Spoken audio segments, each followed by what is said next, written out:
ছাত্রলীগের ভয়ে মসজিদ এই নয়, দেশে আর কোনো গোসলখানায় নামাজ আদায় অত্যাচারী করত রাজত্ব শিক্ষার্থীরা। ঢাকা বিশ্ববিদ্যালয়ের বাংলাদেশের জহুরুল হক জনগণ কলেজের এক দেখতে চায় না। শিক্ষার্থী বলেন, যারা যারা 6 অত্যাচার মাস করেছে তিনি এবং গোপনে ভবিষ্যতেও করার গোসলখানায় চিন্তা ভাবনা শুধুমাত্র ফরজ করতেছে বা নামাজটুকু করবে। আদায় করেছেন। এদের কারণ সবার ছাত্রলীগের কর্মীরা বিচার মসজিদের সামনে না দাঁড়িয়ে করার আগ থাকত পর্যন্ত দেখত তারা হলে আর কে যেন কে নামাজ রাজনীতিতেও পড়ছে। না যে আসতে পারে, নামাজ পড়ে তার তাকেই ব্যবস্থা শিবির ত্যাগ দেয়া হতো। বাংলাদেশের আয়নাঘর জনগণ থেকে এবার বেঁচে করেই ফেরা ছাড়বে। ব্যারিস্টার আরমান বলেন, আশপাশের মসজিদ থেকে আজানের অল্প শব্দ পাওয়া যেত, কিন্তু আজানের সময় উচ্চ শব্দে ছেড়ে দেয়া হতো গান।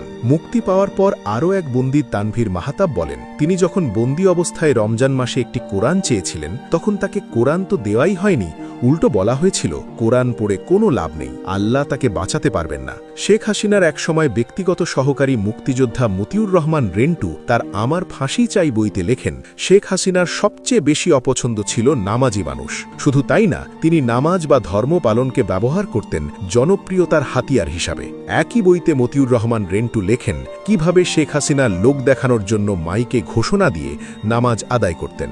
জুলাই আন্দোলনের সময় গ্রেফতার হওয়া 17 বছর বয়সী ফাইয়াজ এক সাক্ষাৎকারে বলেন, তাকে যখন রিমান্ডে নেওয়া হয় তখন ডিবি অফিসে জামাতের নামাজ হতো এবং সেই নামাজের সিসিটিভি ফুটেজ চেক করা হতো। যদি ফাইয়াজ নামাজ পড়তেন তাহলে তিনি শিবির কর্মী।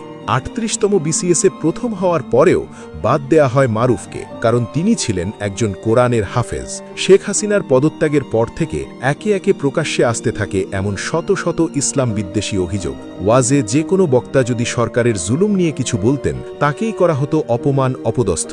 ২০১৩ সালে শাপলা চত্বরে দেশের কাউমি মাদ্রাসার শিক্ষার্থীদের উপর চালানো হয় গণহত্যা। এসব ঘটনা দেখে নেটিজেনরা বলছেন, শেখ হাসিনাই বাংলাদেশের সবচেয়ে বড় ইসলাম বিদ্বেষী মানুষ, আর তার আমলে মুসলিমরাই ছিলেন সংখ্যালঘু।